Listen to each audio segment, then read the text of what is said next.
Jim Rutledge, he must have been a supervisor in shipping at a time that I was doing some training, and yeah, we worked together. But Jim was not that much in the production end of it. As I recall, he was more in the shipping and receiving. I'm not sure. Most of the guys that I knew that went on to be Master Distiller, I remember from the distillery. Like Ova Haney. Ova Haney started at the Athertonville Distillery the same year I started at Fairfield. He was beer chemist at Athertonville. And so we kind of had a similar.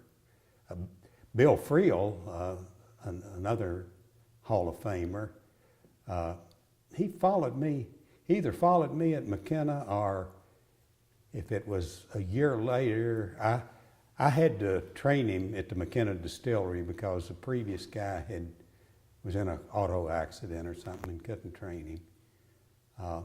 And you know, there's a few people, not ever good person in the bourbon industry is in the Hall of Fame. In fact, most of them are not.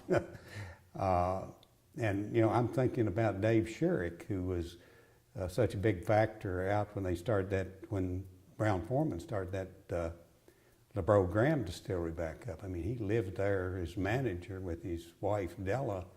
I mean, Dave worked for me in the control lab, and one of my duties was to evaluate all of the employees, and of course my instructions from above, you can't rate everybody excellent, you know, and if you rated them low, why, it was death. But I had this unfortunate tendency, as happens a lot of times, was to just rate everybody good and let it go. And Dave Sherrick came in letting me know in uncertain terms that good wasn't good enough for him.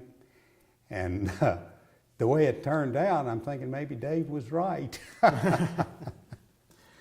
And Al Young did work for me in the control lab too. Most of those guys were a little bit behind me, I think. And Al was, and see, all of those folks with their Seagram experience, just because I knew them mainly in the distillery or quality, it was because that's where most of my experience was. That's not to say that they didn't get more experience other places, like where you have 5 different rural distilleries. Somebody could have come through a rural distillery, and I knew them in a warehousing, powerhouse, or shipping, or bottling. Nearly everybody had some experience as a bottling supervisor. So some of the people that I knew them in one facet of their career at Seagram there at 7th Street. But boy, there was a lot of good people came through there.